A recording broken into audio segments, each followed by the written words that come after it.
Dr. Frankl, what is the difference between people who are able to pick themselves up, get over life's problems, and those who are not? The decisive factor is decision, the freedom of choice, the freedom to come up with a decision. It should be, I would like to become this way or another, in spite of conditions that should only seem to fully determine my behavior. I wish to act freely as a responsible being, which is a human being. I wish to act in accord with heredity and environment, owing what I become to them, but also, if need be, in spite of the worst conditions. This is exactly what you could watch and witness under severe, extreme conditions of stress, or of tragic conditions. Just think of people living for several years under the worst conditions of a prisoner of war camp. There's a whole body of psychiatric literature about that, or for that matter, in concentration camps. And this is what should be acknowledged. People are free, and if you watch or study the lives of such people in just a detached, down-to-earth, empirical, strictly empirical, scientific way and fashion, in another way than you presented it and you commented it, in another way, then people get the picture, the impression of a human being as something, not someone, something that is fully determined. Whereas they don't recognize and acknowledge the freedom and the responsibility for themselves, the responsibility for making something or someone out of himself. So your basic philosophy is that life has meaning under all conditions, but how easy is it when there's a sense of hopelessness, a sense of despair, to recognize this meaning? Let me confront you with a somewhat strange definition of despair. As I'm used to proclaiming is that despair can be explained in terms of a mathematical equation. D, capital D, equals S minus M. What does it mean? Despair is suffering without meaning. As long as an individual cannot see any meaning in his or her despair, he or she will certainly be prone to, in its suffering, I wanted to say, no meaning in the suffering, he or she will certainly be prone to despair and, under certain conditions, to suicide. But at the moment they can see a meaning in their suffering, they can mold it into an achievement, they can mold their predicament into an accomplishment on the human level. They can turn their tragedies into a personal triumph. But they must know for what. What should I do with it? But if people, like so many segments of present-day society and population, cannot find any meaning whatsoever in their lives, cannot see anything meaningful, they more often than not have something to live by. I'll say at least enough to live by. They cannot see anything to live for. What is the answer to the question, why me? Why did this happen to me? The answer to such a question is nothing that a psychiatrist or any other type of a scientist can come up.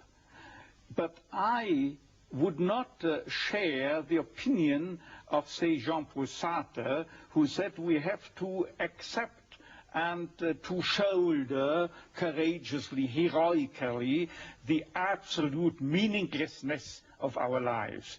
But what I think is rather that what we have to accept is the incapacity of our humanness, the incapacity to recognize the ultimate meaning in intellectual or merely rational terms. This is the only thing we have to accept. But still, we may believe in an ultimate meaning, but to lead someone, say a patient, to even the way for him to such a belief, to faith, is of course not the business or job to be carried out by a psychiatrist, but rather by a theologian. Tell me, to what extent do you feel we have choices in the things that befall us? Our freedom is a finite freedom, a limited freedom. That is to say, a human being is never fully free from conditions, be they of biological or psychological or sociological kind. But the ultimate freedom is always and remains always reserved to ourselves. That is the freedom to take a stand to whatever conditions might confront us. How we react to the unchangeable conditions is up to ourselves. In other words, if we cannot change a situation, we have always the last freedom to change our attitude to that situation. Dr. Frankl, give me an example of meaning that can be taken out of a situation of despair. I once received a letter from a young Texan student who told me his own story. At the age of 17 years, he had an accident when indulging to his diving sport. And from that time on, he was paralyzed from the neck down. And he wrote to me, "I broke my neck, but it did not break me. I am at present helpless, and this handicap will remain with myself apparently forever. But I have not given up my studies. I want, because of my own helplessness, to help other people. I want to become a psychologist, to help others.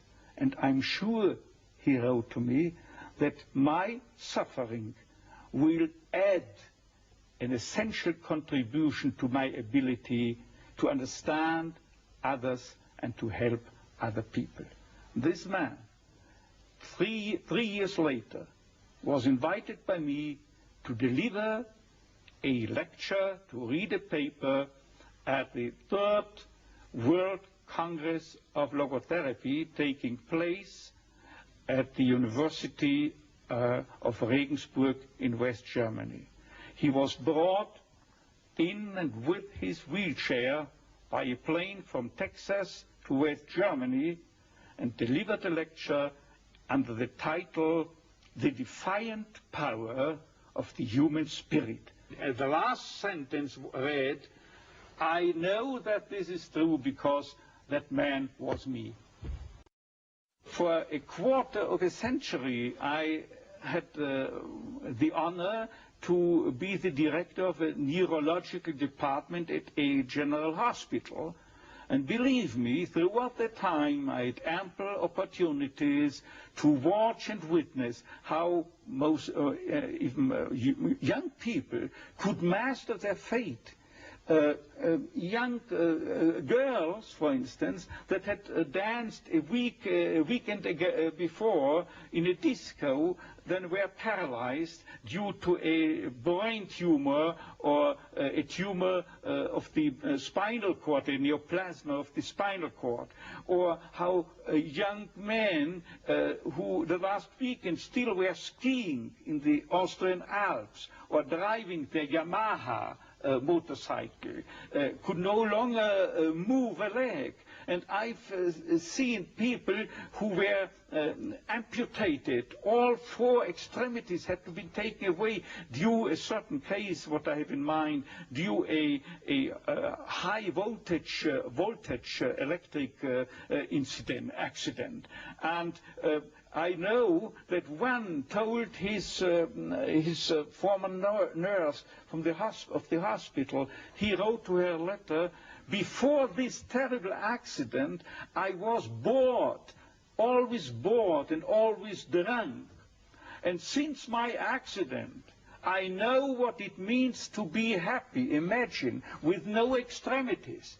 I know what it means to be happy. His life had become full of happiness again, simply because as long as you are pursuing happiness, as the phrase reads, as long as you are aiming at happiness, you cannot obtain it. The more you make it a target, the more you miss the aim and you miss the target. This is most conspicuous in cases of sexual neurosis, where exactly those people, male patients, who are striving to demonstrate their potency, they fall prey to impotence. The more a female patient tries to show to herself at least how much she is capable of experiencing a full female orgasm, the more she's doomed to frigidity. But at the moment, you do not think of pleasure or happiness, but just you give yourself,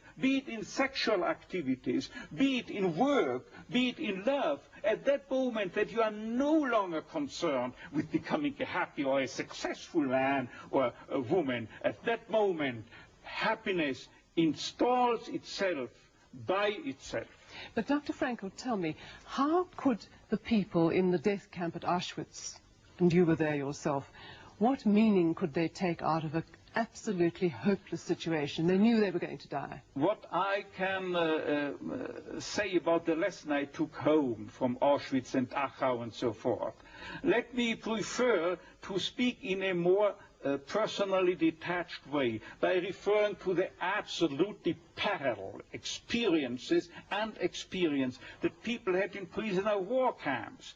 The literature, psychiatric literature in the field of psychiatry of POW camps shows, independently from each other, that psychiatrists found out that those inmates or prisoners were most likely to survive the camp period.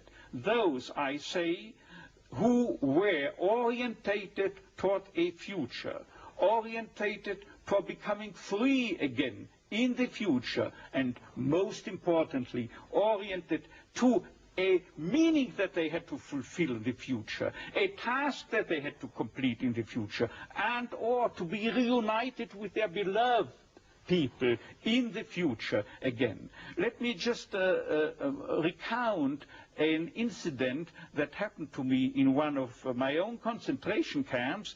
I was confronted within a couple of days with 2 people, 2 comrades, the one of whom I knew that they are prone to suicide. Now what happened? I asked both why they wished to commit suicide, to take their lives, and without knowing, independently from one another, they told me, see doctor, I've nothing to expect from my life anymore.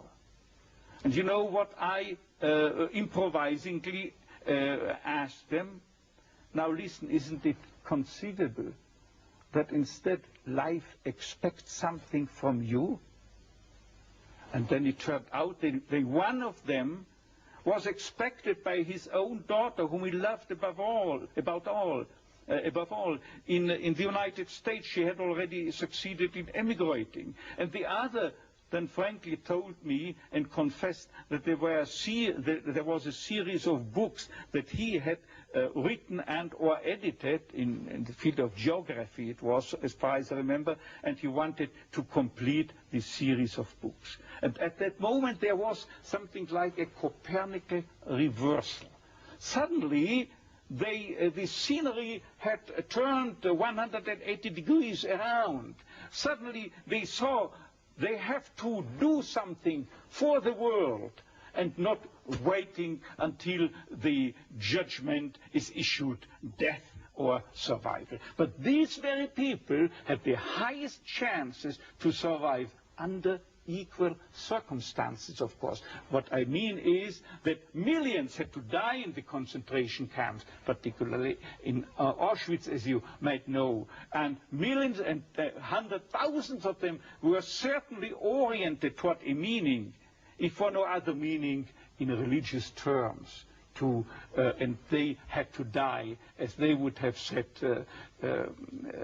Kiddush Hashem, for the glorification of God, out of their own beliefs in the gas chambers. So even at the moment of death, they were able to take meaning out of that moment of death. Exactly.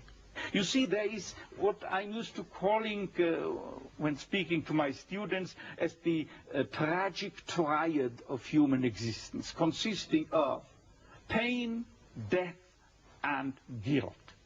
Nobody is spared suffering from diseases, pain. No one of us human beings can escape death, finally.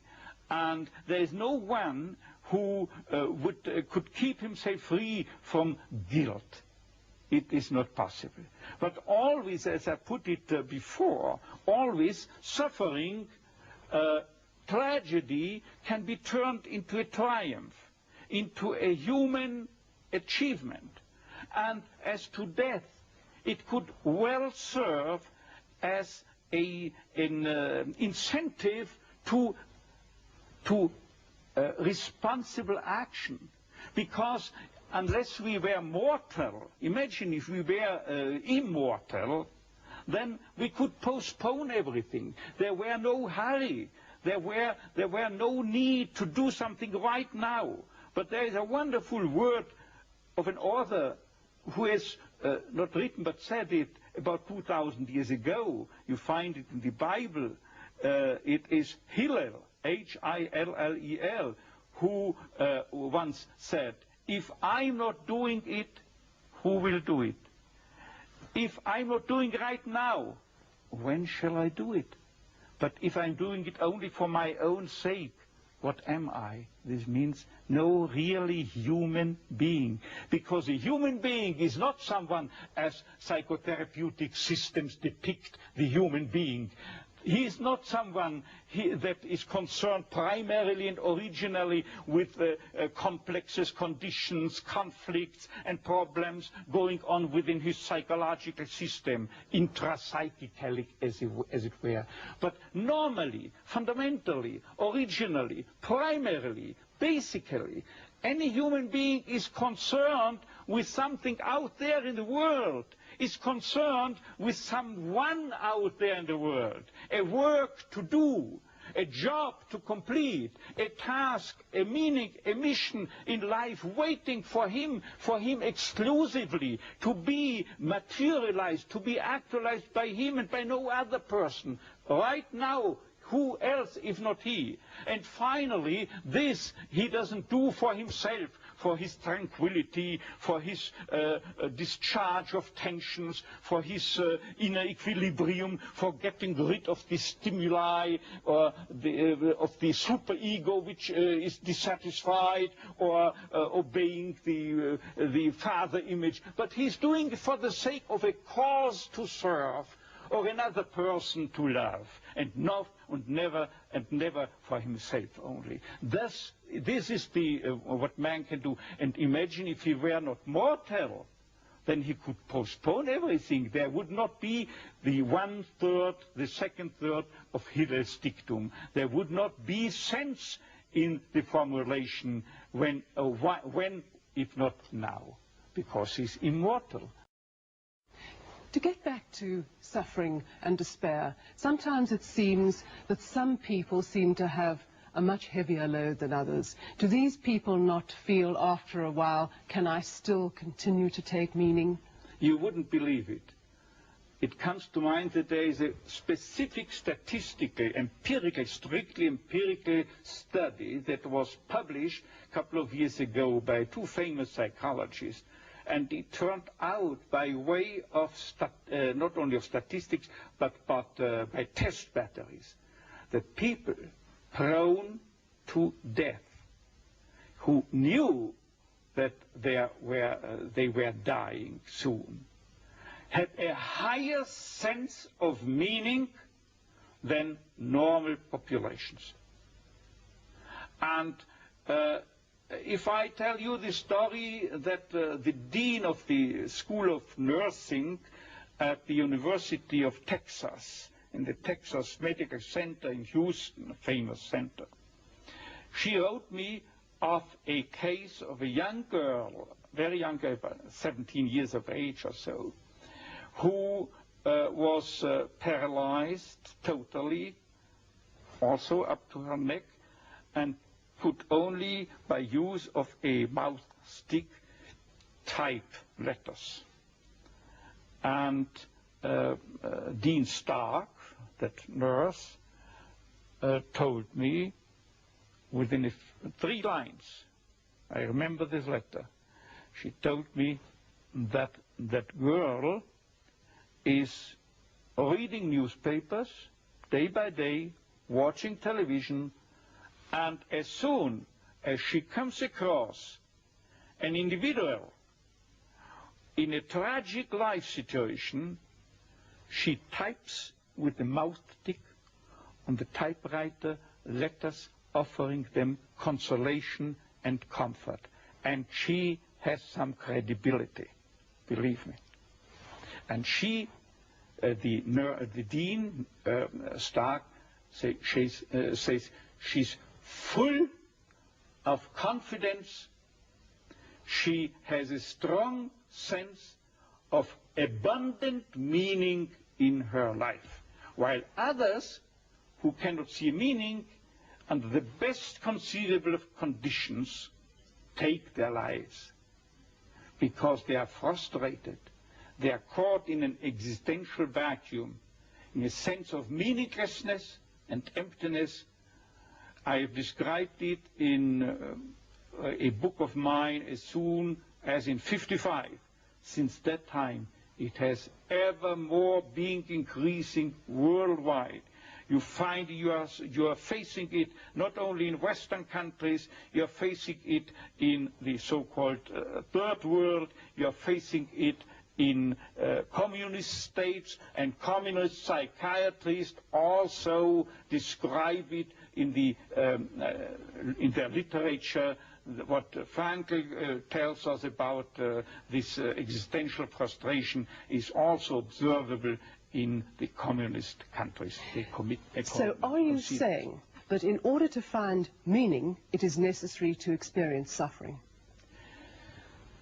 I wouldn't say it is necessary to experience suffering. What I say is just that meaning can be found under each and every condition in life, even under the worst conceivable conditions, provided that it is a situation you cannot change. Remember, I said this explicitly. That means provided that the cause of your suffering cannot be removed. If you can remove the cause of a suffering, say in case of a cancer, by surgery, you have to undergo surgery. If you are suffering from a severe compulsive obsessive neurosis, you have to seek psychotherapeutic help. There are, within the realm of logotherapy, for instance, certain techniques that can be applied with much success, as has been evidenced not by logotherapists but by behaviorists. And finally, if you are confronted with sociological conditions that have caused your suffering, then you are called upon to change the situation, to remove the cause of your suffering by political action, for instance. But in this respect, I would like to make another additional statement by telling you something that I, a couple of weeks ago, have told my professors and students forming my audience at the Karl Marx University in Moscow. I was invited by the prorector to stay there for a month and to lecture there on my teachings, but I had only time for 2 days. And I told them, don't think that I came to you from the West in order to sell you any political opinions.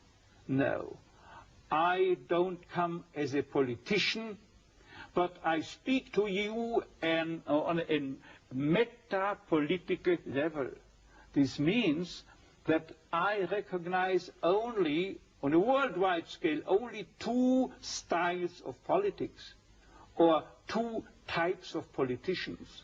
The one is he, the politician, who thinks that the end justifies the means, any means, while the second type remains fully aware that there are means that would desecrate even the most noble end. And they were applauding that and understanding. And so I don't come into any country with a preconceived political conviction. I'm not entitled to judge it, but I have the responsibility to accept any call wherever in the world to deliver a message, if any should be present, and to act as an MD, as a doctor of medicine, and as such I had to take the Hippocratic oath that compels me to try to offer a cure to each and every individual or also population, if they invite me to do so. Dr. Frankl, I'm going to ask you now, as you know, this country is going through a very difficult time. We have an economic recession, people have become insolvent or without jobs, the political future is far from settled. Do you have a message for us, a message that could give us hope and meaning? You see, the only message I can deliver is a principle that I have adopted. I have adopted, I well remember, throughout the days I had to spend in Auschwitz. There is statistical evidence that my chance to survive Auschwitz, real statistical evidence, was 29 to 1. And I had the feeling that it was like that. And still, I applied the philosophy of Sir Karl Popper, whose nucleus means that you cannot prove any hypothesis. The only thing you can do is falsify it, show that it is not valid, that it is not tenable. And without knowing his philosophy, I only met him the first time a couple of years ago, I applied this theory inasmuch as I told myself, Victor, the chances are very, very low and small. Probably you will be sent to the gas chamber, and still there is nobody who can guarantee me and convince me with 100% certainty that I shall not survive but end in the gas chamber. As long as I have no guarantee that I will have to die within the next days, I continue behaving and acting as if I would spare this fate. Dr. Frankl,